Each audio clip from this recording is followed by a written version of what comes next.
Hey David, I just want to ask you two things. One, is there any explanation for Panarin not being there today? And also, how do you think it's gone so far with Trouba and D'Angelo?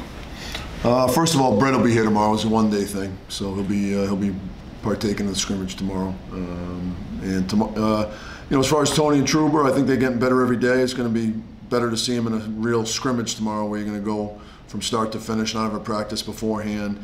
More realistic scrimmage. So, we think they complement each other well, and I think they keep getting better and reading off each other better and getting more familiar with each other, and we'll find out a lot more over the next few days. Dave, to follow up on that question, why Tony? I mean, you have Tony, and then you also had Adam, who are right-handed guys that you rely on a lot. Why Tony as opposed to Adam? Well, because I thought that we had a good balance with Lindgren and Fox last year. I thought they did a good job together. I think they feed off each other and read off each other well, and they played an awful lot of hockey together last year, so it just made the most sense to. Tony obviously lost Stahl from his partner last year, and I just think it gives us a chance to put our top four defensemen together. Yeah, Dave, a quick one. Just, is Mika in any jeopardy of not being ready for opening night next week?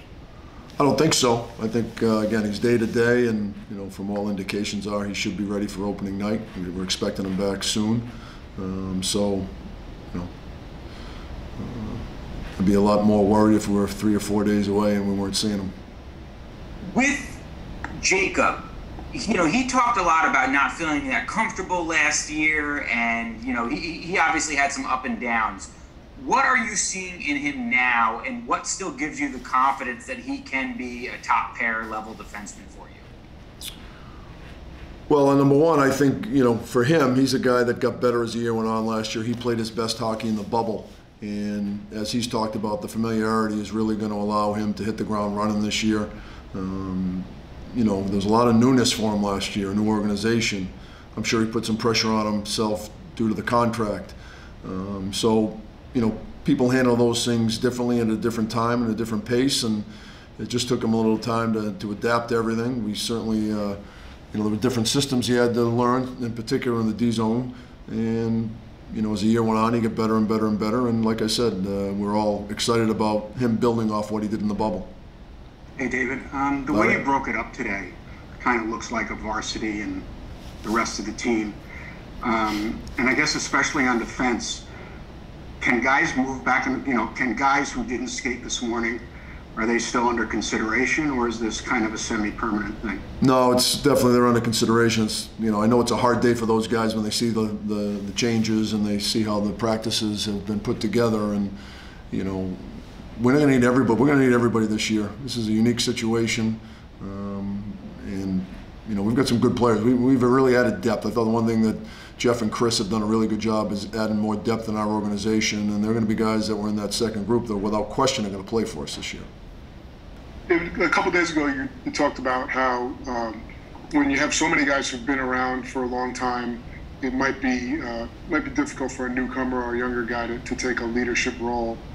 Is Trouba one of those guys that maybe didn't take it last year because of Hank was here and Stahl and Faust, and maybe should be expected to grab that this year? Yeah, he's definitely one of the guys that we think about when we talk about that. An opportunity to maybe be more of a leader on and off the ice. I think that's something that he embraces. I think that's something he's looking forward to. I thought it happened as the year went on last year. You could see him just being more comfortable, speaking up and doing the things a leader needs to do. So we're certainly expecting him to take that to the next level. And looking at the rosters the way you had them today, you have Keandre with the main group.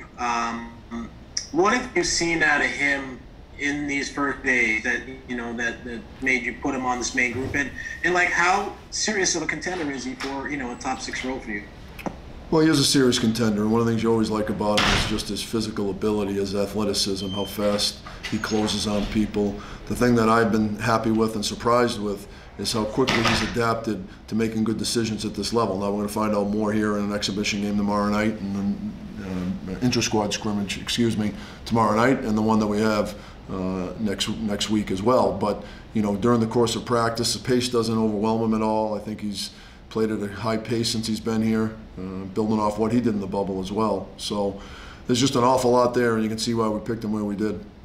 One more on the defense for you, David. It looks like the top two pairs are fairly settled, but for that third pairing, I mean, do you look at it as an open competition right now, or do veterans like Smith and Johnson have an advantage?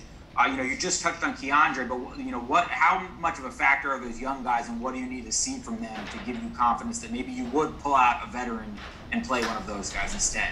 Yeah, I could see all those guys being in our top six. Like I said, we've added depth this year, and there is open competition. There's always open competition, and that's certainly the case on the blue line. And one of the things it does, I think it pushes people and makes them better. And like I said, we feel very comfortable and confident in the 8 guys we have back there that could play for us, and even 9. I mean, there's more guys. There's more guys that can do it. It's not just the 8. I just refer to the 8 that were in that practice, but there are a couple other guys that weren't in that practice that we think have a chance.